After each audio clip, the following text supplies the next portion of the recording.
이근영이라고 합니다. 뵙게 돼서 너무 반갑습니다. 다시 인사드리겠습니다.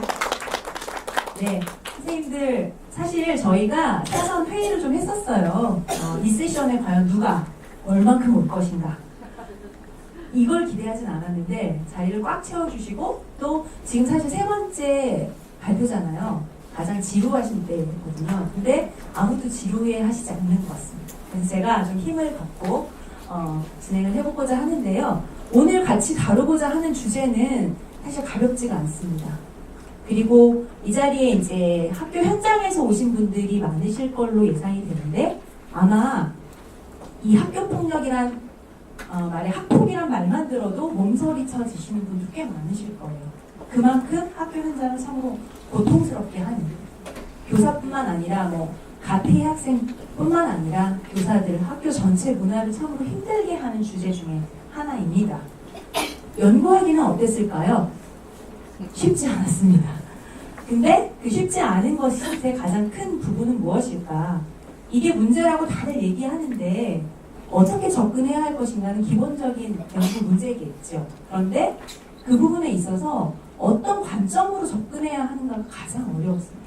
왜냐하면 어떤 관점에서 우리가 방점을 찍어야 하는 것은 교육적 관점에 대한 부분을 고민해야 되기 때문에.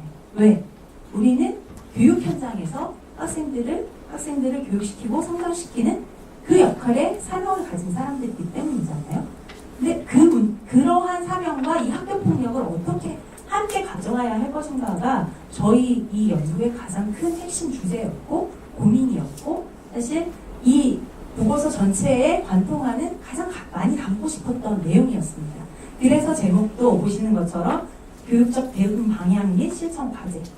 물론 이 안에 많은 걸 다 담지 못했고 아주 선명하게 담지 못한 부분들도 있지만 그래도 우리 교육 현장에 있는 사람들이 학교폭력에 대한 교육적인 관점들을 고민하는 그 출발을 한번 정리해보는 것부터가 시작이다 생각을 하고 진행을 했다는 점 알아주시면 좋겠고요. 시작을 해야겠습니다. 그 진행하는 내용들의 순서는 이와 같고요. 일단 짧게라도 좀 짚어야 될 것 같습니다. 학교폭력 어떤 정도 현황 그리고 어떤 양상으로 이루어지고 있는가. 현장에 계신 분들 잘 알고 계실 건데요. 2012년부터 우리 학교 현장에서는 1년에 2번씩 실태조사 진행이 됐죠.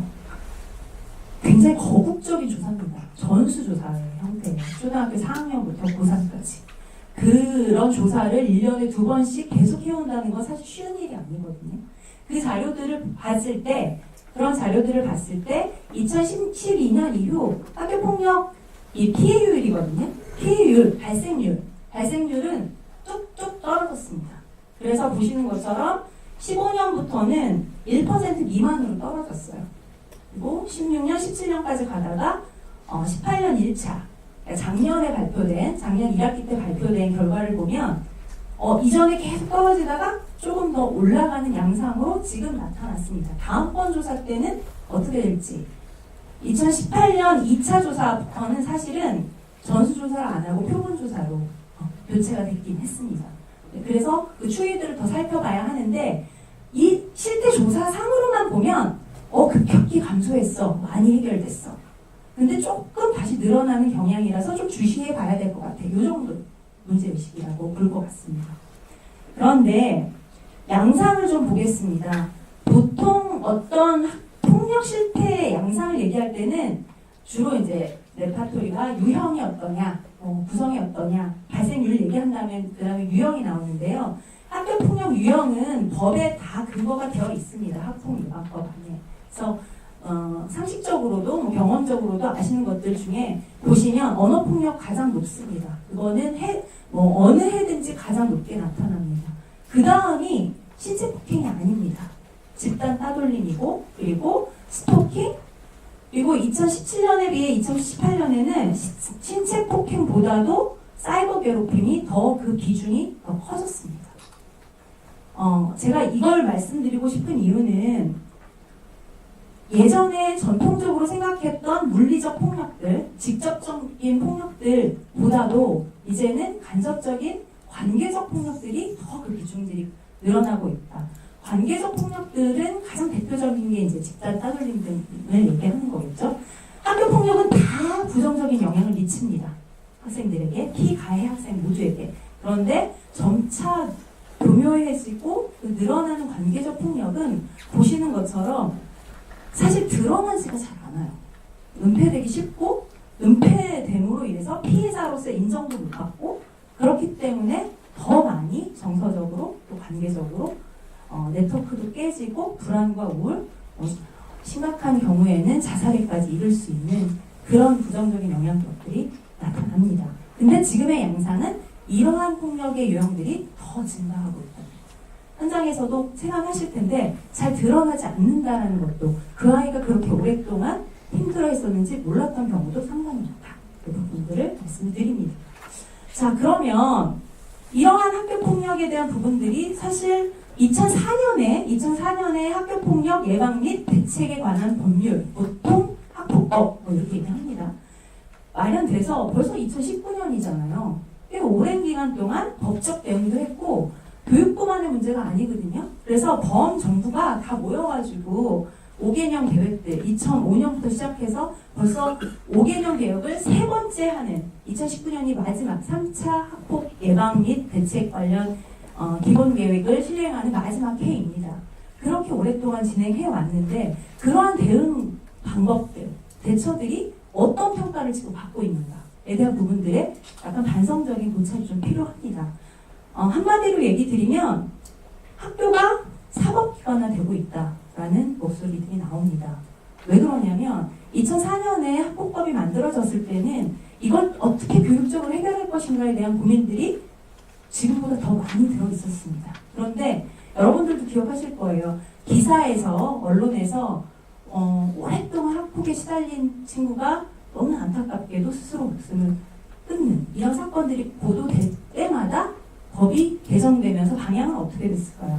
점점 더 엄벌주의적인. 예. 그 얘기는 엄벌주의적인 정책이 됐다라는 얘기는 그 얘기는 학교에서 교사들에게 또 학폭위원들에게 경찰의 역할 그리고 판사의 역할 이런 부분들을 이제 강조하는 사법 처리 절차를 완벽하게 수행해서 사안을 잘 종결짓는 이게 목적이 되어버리는 상황들이 많이 일어나게 되는 거죠. 근데 아시겠지만 법원이나 경찰서는 사안을 끝내면 다시 안 볼 수도 있습니다. 그런데 학교라는 곳은 그런 절차 이후에도 같이 생활하고 또 다시 또 같이 함께 성장하고 교육해야 하는 그런 관계들이 계속되는 곳이라는 것이죠. 그런 부분에 대한 고려가 충분히 이루어지지 못하고 있다라는 것. 그리고 직접적으로 그 학교라는 공동체 안에 있는 사람들의 관계가 깨집니다. 가해자, 피해자, 또 가해 학생의 부모, 피해 학생의 부모, 또 가해 학생의 담임, 피해 학생의 담임, 학폭 책임교사 등등등등 많은 관계들이 얽히고 설키는데 그 관계들이 서로의 주장 그리고 서로 법적인 처벌에서 최소화하기 위한 입장 공방을 계속해야 하는 그런 상황들에 내몰리게 되고 그러면서 공격하고 자기 방어하고 불신하고 이런 문화가 학교 문화로 자리 잡게 되기가 굉장히 쉬운 결과적으로는 공동체의 관계들을 악화시키는 그런 결과를 초래하고 있습니다. 앞서서 말씀드렸듯이 관계적 폭력 유형들이 굉장히 많이 증가되고 있는데 이런 부분들을 현행 법에 있어서는 입증해내기가 되게 어렵습니다. 변화하는 폭력 양상에 대해서 왜 그러냐면 신체적 폭력이나 이런 부분들은 증거를 제시하기가 훨씬 용이하거든요. 그리고 법에 의해서는 증거 제일주의입니다. 그런데 관계적 폭력은 사실은 그냥 보기엔 되게 사소해 보이기도 하고 또 이런 부분들에 대해서 충분한 내가 피해를 입었다는 걸 증명하기도 쉽지 않아요. 이런 학교 폭력 양상이 변화하는 것들에 있어서 현행 법이 충분히 그것들을 대응하고 있지 못하다. 이러저러한 부분들을 볼 때 우리가 지금 현재 이런 형태로 학교 폭력에 대해서 대응하는 것이 교육적으로 옳은가, 맞는가, 바람직한가에 대한 질문을 하게 되었고 그런 부분들이 이 연구를 진행하게 된 가장 또 큰 요인 중에 하나이고요. 이 말씀 드리고 싶습니다. 교육 현장에서 학생들을 또 교육하시고 또 함께 성장하시는 그 학교 현장에서 항상 보실 거예요. 우리 아이들이 아직까지 완전하게 다 완성된 단계가 아니고 이 학교라는 곳에서 모든 것들이 배움의 과정, 그리고 교육의 과정, 책임지는 것도 배우는 교육의 과정인데 그런 부분들 제가 적어놨지만 잘못과 실수, 여러 가지 조치 과정, 그 모든 과정들이 배움의 과정이 되어야 하는데 현재 우리 학교 폭력에 관한 정책들이 그걸 얼만큼 반영하고 있는가에 대한 고민. 이 고민은 그런데 누가 해주냐면 법을 만드는 분들이 해주지 않습니다. 이 목소리는 누가 해야 하냐면 교육 현장에 있는 우리 그리고 연구자들이 먼저 나서서 해주지 않으면 사실은 그 목소리를 대변해주지 않는다라는 부분들에 대한 문제의식이 있습니다. 그래서 이런 문제의식을 가지고 연구 내용은 굉장히 다양하게 많이 했습니다. 제가 오늘 말씀드릴 부분은 관점과 또 어떤 조치에 대한 방법이지만 연구 내용은 굉장히 많은 내용들을 했고요. 특별히 또 현장의 요구조사 부분도 굉장히 많이 했는데 그 내용은 저희 보고서에 참고하시면 되겠습니다. 그래서 지금 나눠드린 거에는 69쪽에 나와 있고요. 그리고 저희 홈페이지 들어오시면 얼마든지 다운받으실 수 있으니까 참고해 주시면 좋겠고요. 그래서 저희 연구에서 제시하는 어떤 학교폭력에 대한 교육적 대응 관점이 뭐냐라고 얘기할 때 세 가지입니다. 일단 지금까지가 너무 가해자에 대한 처벌 중심의 그런 위주였다면 피해자를 포함시키고 또 관계 회복을 중요시하는 회복적 정의, 회복적 실천에 대한 관점이 중요하고 그리고 이러한 관점을 바탕으로 결국은 문제 중심이라기보다는 강점 그리고 긍정적인 학교 문화를 만들어가는 성장지향적 관점에 대한 부분 그리고 마지막으로는 많은 분들이 학교폭력 원인을 여전히 가해 학생 인성 탓이라고 얘기하는 분들이 많습니다. 그런데 들여다보면 경험적으로나 이론적으로나 학생 개인뿐만이 아니고 가정, 또 학교, 또래, 사회 문화까지 정말 복합적인 원인들이 있습니다. 원인들을 그렇게 바라보는 관점, 또 원인이 그렇다면 대응 방식도 그렇게 해야 한다는 관점을 총체적으로 얘기할 때 생태체계적인 관점이라고 얘기합니다. 이게 이론적인 부분으로 어렵게 느끼실 필요가 전혀 없고 이 학교폭력에 대해서 굉장히 포괄적이고 통합적인 접근을 가져야 한다. 어디서부터? 학교에서부터, 교육 현장에서부터 학생들을 제1선에서 만나시는 분들이 그런 관점을 가져주셔야 한다. 그래서 이 세 가지 관점들을 학교폭력에 대한 대안적이고 교육적인 관점으로 장착을 하고 이 부분들에 대한 정책 과제들을 좀 이야기를 하려고 합니다. 그래서 회복과 성장 중심의 학교폭력 대응 그리고 학교폭력에 대한 생태체계적 이해 이게 교육적 대응 관점이라고 할 때 이렇게 실천 과제는 네 카테고리로 나옵니다. 사실은 하나하나가 굉장히 큰 과제들이에요. 그래서 많은 부분을 말씀드릴 수 있는데 시간이 지났습니다. 그러나 중요하기 때문에 말씀드리고 싶습니다. 어떤 부분이냐면 학교폭력 대응 관점에 대한 인식 이건 앞서 말씀드린 그런 교육적 대응 관점에 대해서 파편적으로 그냥 아주 일부 교사들만 이해하는 게 아니라 많은 분들이 인식할 수 있도록 도움을 드려야 한다는 겁니다.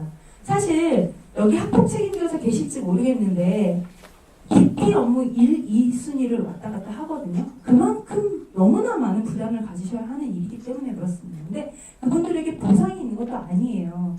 그럼에도 그 일들을 하시는 거는 여러 가지 사명들. 그래서 그 부분들에 대한 노하우를 굉장히 많이 갖고 계신데 그런 숙련된 분들보다는 저경력 교사, 전입 교사, 복직 교사들한테 이 일이 주어지는 경우가 굉장히 많습니다. 그래서 더 이 노하우가 쌓이지 않고 끊기고 그리고 이런 부분들이 공유되는 문화가 또 되어지지 않기 때문에 그런 부분들을 정책적으로 지원하는 부분들이 관점에 대한 인식제고 또 대응 과정에 대한 개선 파트에서 좀 강조드리고 싶은 내용입니다. 그리고 자치위원들, 학교폭력 대책 자치위원회, 학폭위라고도 하고 자치위라고도 하죠. 그 구성에 대한 부분들에 있어서도 지금은 학부모위원이 2분의 1 이상이어야 되거든요. 법적으로. 네, 그런 부분들을 좀 개정하는 부분들의 노력들이 필요하고 구성만이 아니라 사실 이분들 위원으로 해놓고 아무런 교육, 딱 한 번 교육한다고 합니다. 근데 뭐 비밀보장이나 이런 부분들에 위배를 할 땐 300만 원 이상의 벌금 나가는데 이거밖에 아니라 기억에 남는 게 없다고 하세요. 그래서 그런 부분들을 내실화하는 게 되게 필요하고요.